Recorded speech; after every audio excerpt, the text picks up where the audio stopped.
맞아요. 우리가 실컷 공부한 게 바로 네. 그거잖아요, 그죠? 느껴줘라. 한마디로 자극을 주고, 그리고 이제 느껴주고, 네. 한마디로 자극을 통해서, 네. 나의 감정을 일으킨 네. 다음에 그걸 다시 받아들임으로써 그것과 연결되어 있는 까르마를 자각하라는 것이 돼요. 이걸 안 받아들이면 까르마 자각은 안 일어나니까. 그래서 감정이 일어나 줘야 감정이라는 경험 속에서 우리는 까르마를 자각할 수 있는 기회가 열리거든요. 그래서 그래요. 그러니까 긁어부스름 만드는 거 꼴인데 긁어부스름을 만들어야 내 마음을 정화할 수가 있어요.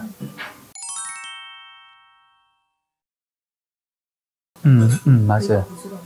그러니까 선 공부를 하게 되면 끊임없이 고요하고 조용한 걸 찾을 수밖에 없게 돼요.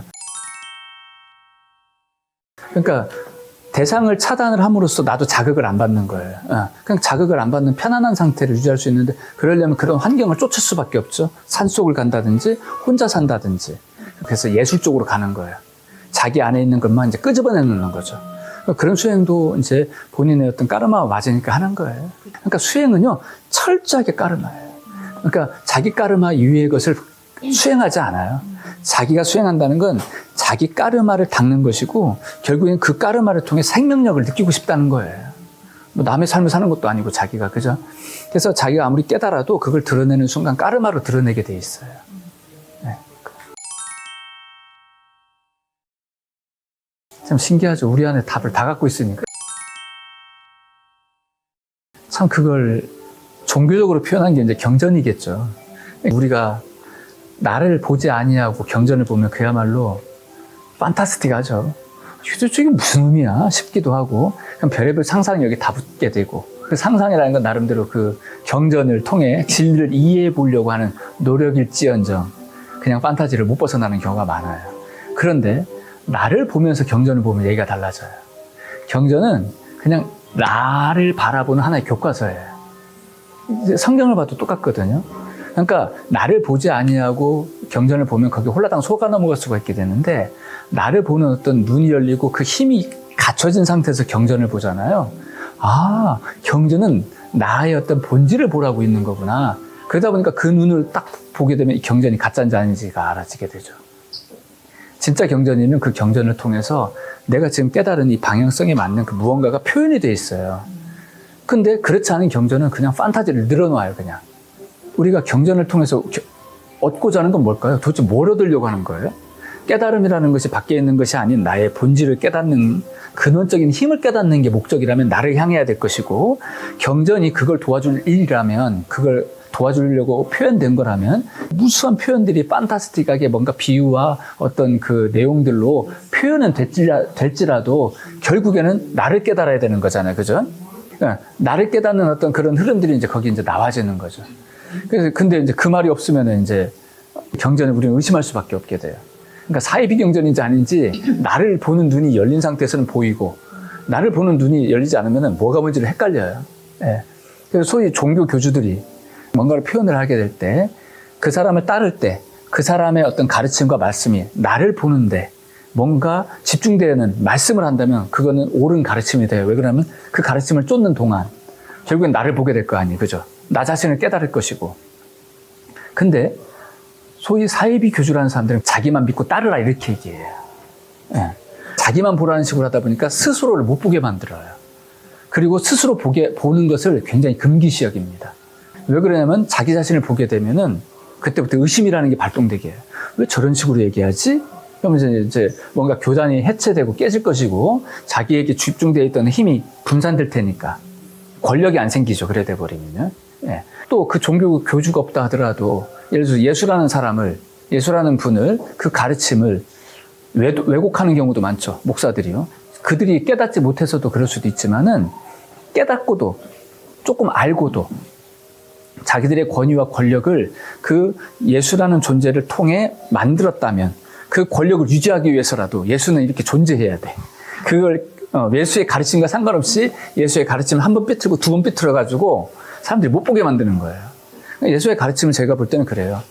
철저하게 우리 스스로를 보게 만드는 쪽으로 있거든요. 근데 목사들은 그렇게 가르칠 수가 없어요. 만약 그렇게 가르치게 되면 교회가 남아나질 않을 거예요. 예. 가장 대표적으로 구원이라는 개념도 그렇죠. 교회 다니시는 분들. 해필이면 아무도 없대. 성당이든 교회든 예수님을 믿는 분 없어요? 좋아요. 예. 예수의 가르침은 그거잖아요. 예수가 이제 그 구원에 대한 어떤 이제 표현을 하게 될 때 구원을 밖에 있는 그 무언가로 이제 표현하지 않았거든요. 예수가 이제 돌아가시면서 한 약속이 신약이죠. 새로운 언약, 신약. 그건 뭐냐면 구원에 관한 약속이죠. 구원에 관한 약속이라는 것은 많은 이들이 알고 있는 거하고 달라요. 거기서 가장 대표적인 게 뭐냐면 예수님이 십자가에 돌아가셨다는 걸 믿고 왜 돌아가셨냐 그러면 우리를 구원케 하기 위해서인데 그럼 어떤 식으로 구원할 건데 바로 예수님이 다시 오신다 했다. 다시 오셔서 재림하셔서 우리를 구원하신다 했다까지만 알아요. 그게 사람들이 가지고 있는 일반적인 예수님에 대한 믿음과 신념이거든요. 근데 성경을 잘 보면 얘기가 좀 달라요. 주여 주여 하는 이마다, 즉 믿는 이마다 구원받을 것이 아니다. 예수께서 가르치신 가르침 있죠. 그 두 계명을 행하는 자라야 나를 믿는 것이다라는 그 믿음의 조건을 얘기합니다. 그 믿음의 조건은 다 빼버리고 난 믿어. 내 맘대로 믿어. 근데 예수는 믿음에 대해서도 이렇게 믿어라고 분명히 가이드를 했어요. 두 계명을 지켜라. 하나님을 사랑하며 생명도 하고 목숨도 하고 뜻을 다해라. 그리고 두 번째는 네 이웃을 네 몸과 같이 사랑해라. 이게 두 계명이거든요. 요 계명을 행하는 자라야 나를 믿는 것이다. 이 두 계명을 행하게 되면은 나는 아버지께로 가서 아버지께 다른 이름의 성령인 보혜사 성령을 너희에게 보낼 것이다. 그래서 너희는 그 성령을 받을 것이고 성령을 받게 되면 너희는 나의 종이 더 이상 아니다. 너희는 나의 친구다. 그게 요한복음 15장에 나오는 소리예요. 15장, 16장에. 그래서 14장에 뭐라고 나오냐면 너희가 성령을 받게 되면 내가 아버지 안에 있고 아버지는 내 안에 있으면 너희 안에 아버지가 있음을 밝게 하리라. 이 삼위일체를 이런 식으로 얘기해요. 그런 식으로 얘기한단 말이에요. 성령으로서 부활됨을 이런 식으로 얘기해요. 그러니까 성령의 부활의 개념은 뭐냐면 두 계명을 지키는 것이고 그로 말미암아 성령이 뭐겠어요? 하나님의 영이잖아요. 그리스도 영. 그리스도 영과 하나님이 따로 있는 게 아니잖아요. 하나님의 영을 성령이라고 하는 거잖아요. 그러면 하나님의 영의 실존적 존재로 온 것이 예수인 거로 우리는 믿는 것이고 근데 예수는 너희도 나처럼 될 수 있다고 그랬거든. 친구라 해버렸단 말이에요. 그러니까 성령을 받아라 이거라거든. 그럼 받기만 하면 그 자체가 재림이에요. 그러니까 재림이 어떤 특정한 존재로 2000년 뒤에 어떤 뭐 교주들이 말하는 것처럼 내가 예수의 재림이다 이런 식이 아니라 두 계명, 그럼 성령 역사가 일어나고 성령 역사가 일어나게 되면 내가 하나님의 실존임을 경험한다 이 뜻이에요. 그러니까 성령이 나에게 강림하는 거예요. 다른 누군가가 아니라 두 계명을 실천하는 그 사람에게. 그게 재림이에요. 그럼 성령이 강림했어. 그러고 나서 봤어. 난 참 생명으로 이제 부활한 거잖아. 이게 부활이에요. 그걸 얘기한 거거든요. 이게 신약이에요. 근데 목자들은 그렇게 절대 안 가르치죠. 자기들이 가르칠 때는 자기들의 깨달음을 가르치는 것이지 예수의 말씀이 아니거든. 예수의 말씀 난 이렇게 가르쳤는데 깨달았는데 내가 깨달은 이걸 너희들은 믿고 따르고 배워. 즉 예수의 가르침이 중요한 게 아니라 내가 깨달은 게 더 중요한 거다라는 거지. 거기에서는 이제 뭐예요? 예수라는 존재는 우상이 돼줘야 돼요. 내가 깨달은 예수는 이런 거야 라는 걸 사람들은 배운단 말이에요. 만약에 이제 성경에서 말하는 예수의 어떤 액면 그대로 두 계명을 지키면 성령 역사가 일어나고 그로 말미암아 부활한다. 누군가 가르친다면 사람들은 뭘 경험할까요? 성령의 강림이라는 것이 어떤 특정인으로 오는 것이 아니라 나의 사건이구나. 나에게 일어나야 되는 사건이고 그것을 일러서 재림이라고 하는 것이고 그러니까 재림이라는 건 나 이외에 특정한 존재로 오는 걸 말하는 게 아니라 나의 마음 세계에 나를 통해서 나타나시는 그걸 말하는 거구나. 그게 성령 강림이잖아요. 그죠? 그러니까 성령 강림 믿고로 재림이에요. 재림하는 성령이 나 위에 또 다른 존재가 아니라 나한테 와야 돼. 그래야 의미가 있는 거예요. 그럼 난 뭐예요? 성령의 강림을 덧입은 실존적 존재가 되는 거예요. 그럼 성령은 뭔데? 참 나잖아요. 참 나를 깨달아버린 거야. 그때부터 의식이 달라지죠. 그러니까 나는 뭐가 돼요? 그리스도 의식체가 되는 거예요. 이게 재림이죠. 이게 부활인 거예요. 그러니까 예수라는 존재가 어떤 특정인으로 안 와도 되는 거예요. 이미 예수는 뭐예요? 나를 통해 살아있는 존재가 돼버렸잖아요. 내가 곧 예수인 거야. 예수의 그리스도 정신이 그리스도 의식이 나를 통해서 살아있잖아요. 이게 더 중요한 것이지 남한테 와서 그거 어쩌려고. 아무 의미 없는 소리잖아요. 그 쌀데기 없는 소리거든. 내가 참된 생명으로 부활한다. 니 꼴은 나한테 재림 강림해야 된다. 그 말이잖아요. 근데 그 얘기를 안 한다고요. 그 말을 하게 되면 자신들의 권위가 떨어져요. 그럼 자기를 믿고 따르겠냔 말이지. 자기들이 한 살림씩 차려서 할 건데. 그죠? 근데 그걸 허용하고 싶지가 않은 거예요. 내 말만 옳아야 돼. 그러다 보니까 거기에 권위의식이 생기다 보니까 이렇게 되는 거죠. 그럼 자연스럽게 예수를 우상시하게 되죠. 예.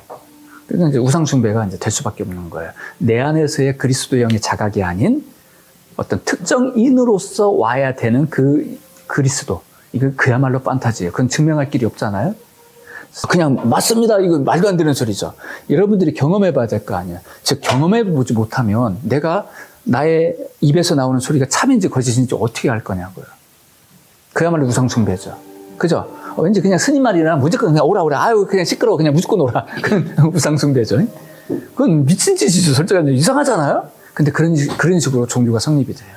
조금만 한 다리 건너서 이렇게 보면 그렇게 보인다고요. 근데 들어가 버리면 안 보여요. 신기하죠? 그게 바로 욕망이라는 거예요.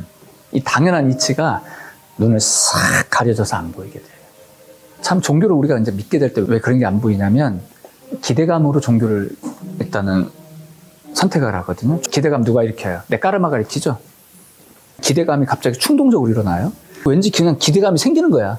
그리고 기대감이 뭘로 바뀌는 줄 알아요? 나의 선택으로 바뀌어요. 그 순간부터 이제 돌아오지 못할 강으로 건너기 시작합니다. 내가 선택하는 순간 어떻게 되느냐? 그때부터 목숨 걸기 시작합니다. 그냥 혹시나 싶어서 믿었던 것이 나중에는 그냥 목숨 거는 쪽으로 가버려요. 왜 그러냐? 자존심 때문에 그래요. 내가 선택한 건 반드시 맞아야 된다는 신념. 이게 옳은 거라서 선택한 게 아니에요. 내가 선택했기 때문에 옳아야 되는 것이지. 이게 바로 욕망이에요. 우리가 옳은지 그른지 그거 어떻게 알 거예요? 그죠? 알 수가 없다고요. 그냥 내가 옳은 거지.